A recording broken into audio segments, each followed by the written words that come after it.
In today's world, it feels like everyone's searching for a little more peace in their lives. Absolutely. And we're no different, right? Right. And we found this really interesting blog post we wanted to dive into from Tickled Think today. Mm. It's called How to Live a Peaceful Life, 8 Important Steps. And, I gotta say, I was expecting something a little more out there, a little more, woo-woo. Yeah. But it was surprisingly grounded. It was very relatable. I was Yeah. really fascinated by how the author talked about, hitting rock bottom Yeah. and realizing that peace isn't about having like a perfect life. Right. It's more about building that inner resilience. Totally. It's like giving us permission to be human, Yes. which is refreshing because sometimes all the self-help stuff out there, it can make you feel like you're failing if you're not perfectly zen all the time. Yeah, you're not meditating on a mountaintop. You're not enlightened. Exactly. So, okay, we've got these 8 steps laid out, and they're not some vague float on a cloud kind of advice. Yeah. This is like actionable stuff. Yeah. So what jumped out to you as the most relevant, like in your own life right now? Well, I think for a lot of us, that first step, letting go of control, Oh. that's a big one. Yeah. The author really dives into how that constant need to control everything can actually create so much anxiety. Oh, tell me about it. I am like the queen of planners. Really? Backup plans for my backup plans. Oh. But reading about their experience, like how that need for control was actually backfiring, it was Okay. kind of a wake-up call for me. I even caught myself this morning stressing about something that's totally out of my hands. And that's the thing, isn't it? Like control is often just an illusion. Mm-hmm. The source makes a great point that things are going to go wrong. Right. That's just part of life. Yeah. So the real key isn't about preventing the unexpected. It's changing how we react to it. Accepting uncertainty instead of constantly fighting it. Okay, I need to write that down. Accept uncertainty. I think for me, it's less about big life events and more about the everyday stuff. Okay. Like if there's traffic on my morning commute, I get so flustered. Yeah, I can see that. What's one area where you think you could loosen your grip a little? I'm a big proponent of step 2 disconnecting. Okay. And not just for you, but for everyone listening. Yeah. It's amazing how much peace you can find when you create tech-free zones in your life. Right. The author specifically talks about the bedroom and the dining area. I actually tried that after reading this article. Oh, did you? Yeah, turning my bedroom into a phone-free zone, it was surprisingly difficult at first. I bet. I realized how much I was just mindlessly scrolling before bed. Uh-huh. But you know what? I actually started sleeping better. Oh, wow. And mealtimes feel more present. Exactly. Those are spaces that are meant for rest and connection. Mm-hmm. But if you're constantly bombarded with notifications, it's hard to be fully present. And I love how the source points out that disconnecting isn't being lazy. Right. It's self-care. It is. And it's not just the quantity of information, it's the quality, too. That's true.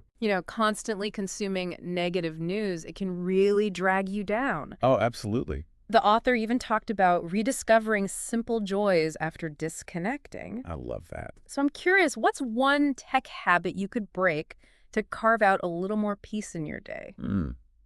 That's a good question. Yeah. Now, step 3, this one can be tough, Yeah. especially when things feel rough. Yeah. But it's so powerful, gratitude. Yeah. I appreciate how the author acknowledges that it's not about toxic positivity. Right. They even say, when I hit rock bottom. Yeah. So they get it. It's not about ignoring problems. It's about finding those glimmers of hope, even when things are hard. Yes. And it doesn't have to be some grand gesture. No. The author gives the example of just being grateful for good weather. Yeah, It can be that basic. it really can. Sometimes when I'm feeling overwhelmed, I literally look around and I'm like, okay, I'm grateful for this comfy chair. I'm Yeah. grateful for this warm cup of tea. Yeah, It sounds silly, but it really helps shift my perspective. it does.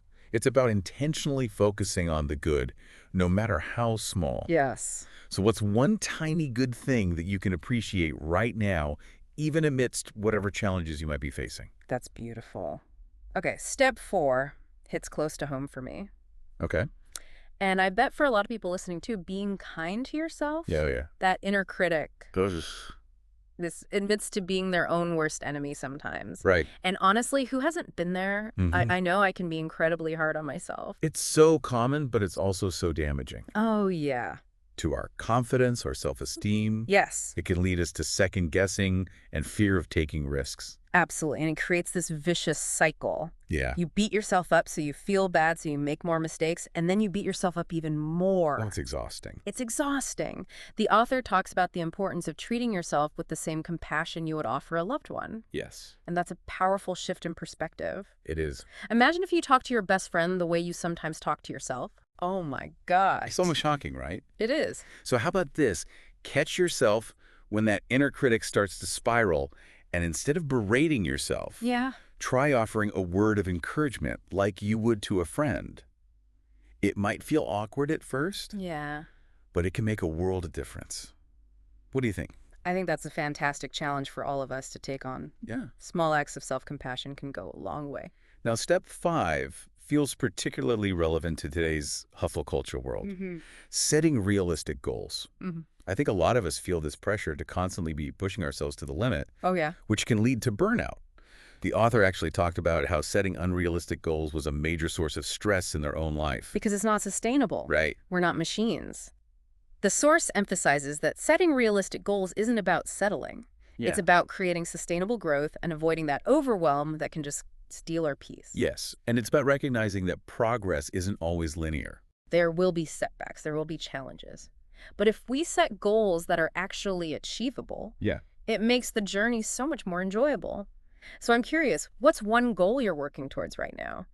And does it energize you or drain you? Ooh, that's a great question for everyone listening to reflect on. Yeah. Because sometimes we get so caught up in the shoulds that we forget to check in with ourselves and see if our goals are actually aligned with our values and our energy. Okay, step 6 is one I know I need to work on. Okay. Simplifying your space. Yeah. I am a clutter magnet.